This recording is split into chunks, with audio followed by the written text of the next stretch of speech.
আরজি করে ঘটনার পর বর্ধমানে মোতায়েন করা হয়েছে র্যাব, যাতে কোনো অপ্রীতিকর পরিস্থিতি না ঘটে। জুনিয়র ডাক্তারদের যে আন্দোলন চলছে বর্ধমান মেডিকেল কলেজ হসপিটালে, আরজি করে যাতে সেই পরিস্থিতি এখানে সৃষ্টি না হয়, যাতে কোনো অপ্রীতিকর পরিস্থিতি না ঘটে, সেই জন্য বর্ধমান মেডিকেল কলেজ হসপিটালে মোতায়েন করা হয়েছে র্যাব। সেই র্যাব টহল দিচ্ছে। সেই র্যাবের টহলদারি দেখতে পাচ্ছেন আপনারা সরাসরি সাম্যজিতে। বর্ধমান মেডিকেল কলেজ হসপিটালে র্যাবের টহলদারি।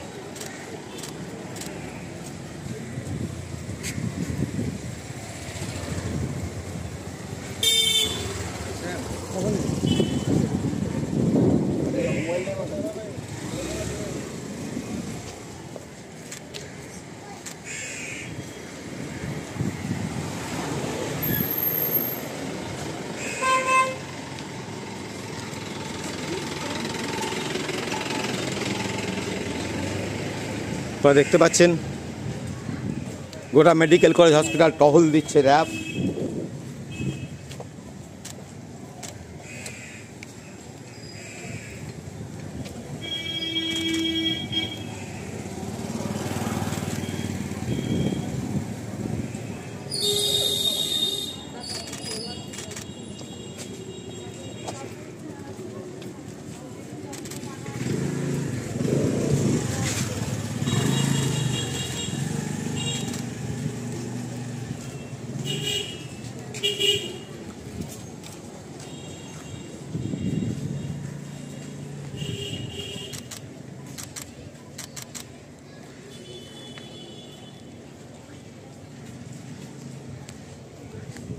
আপনারা দেখছেন গোটা মেডিকেল কলেজ হসপিটাল র্যাব বাহিনীর র্যাবের টহলদারি, সেই ছবি আপনারা দেখতে পাচ্ছেন সরাসরি সাম্যজিতে।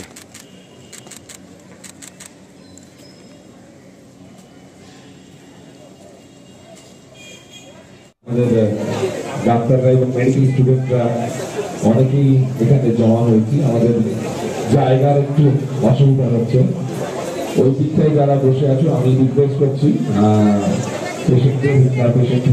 বাড়ির লোক যারা আছে তাদের প্রতি সম্মান রেখে শ্রদ্ধা রেখে বলছি আন্দোলন আপনাদেরও, কিন্তু এই আন্দোলনের মঞ্চ থেকে একটু আমরা ডাকে ন্যায়ের প্রয়োজনে বর্ধমানের আপামর জনসাধারণ ডাক্তারদের সঙ্গে মিলিত হয়ে ন্যায়ের দাবিতে একই সাথে বর্ধমানের পথে হেঁটেছেন, তাদেরকে অনেক অনেক ধন্যবাদ। কিন্তু মিছিল আমাদের শেষ হয়ে গেলেও মিছিলের শেষে আমরা যেটা শপথ নিয়েছি, এই মিছিলের এসেন্স, এই মিছিলের নিডফুলনেস, এই মিছিলের প্রয়োজনীয়তা, এটা কিন্তু এখনো শেষ হয়ে যায়নি।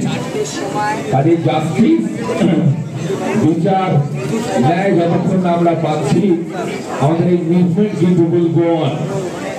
আর আমাদের এই মুভমেন্ট অচর্চিত নয়,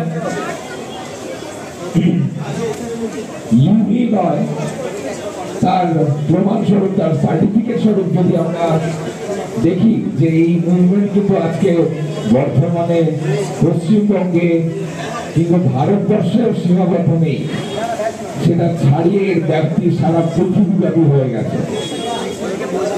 কাজে এই আন্দোলন ন্যায়ের আন্দোলন, সত্যের আন্দোলন, এক অন্যায়ের বিরুদ্ধে রুখে দাঁড়ানোর আন্দোলন। এই আন্দোলনে আমরা লড়ছি, লড়ব। এই আন্দোলনে আমরা লড়ছি, লড়ছি। আমি জানি 6 দিন হয়ে গেছে, সকল খুব কষ্ট হচ্ছে, কিন্তু জাস্টিস কিন্তু এখনো পাওয়া যায়নি। কিন্তু আমাদের মনের জোর, শরীর ক্লান্ত হয়ে গেলে আমাদের মনের জোর গুলো যেন কম না হয়ে যায়। আমরা একটা গলা ছেড়ে কি বলবো যে আমরা লড়ছি, লড়ছি, লড়ছি।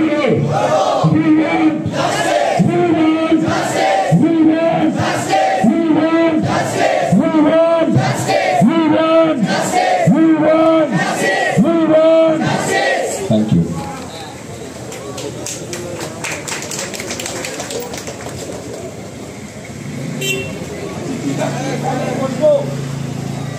সবার সামনে মিটিং করবো, মানে সবার সামনে বলতে পাবলিক প্ল্যাটফর্ম নাকি অর্থ সেমিনার রুমে গিয়ে নিজেরা সেমিনার করে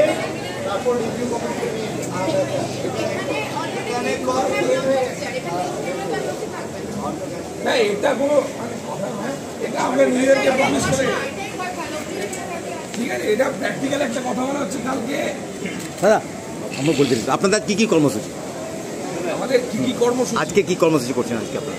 কর্মসূচি সবার সিদ্ধান্তক্রমে এইটাই যে আউটডোর এবং ইলেকট্রিক যে সার্ভিসেস সেখান থেকে আমরা ইন্টার্ন হাউস স্টাফ এবং রেসিডেন্ট ডক্টররা সবাই কর্মবিরতি করছি, কিন্তু সাধারণ মানুষের স্বার্থে, সাধারণ মানুষের সুবিধার্থে এমার্জেন্সি পরিষেবা যেরকম চলছিল সেরকমই চলবে।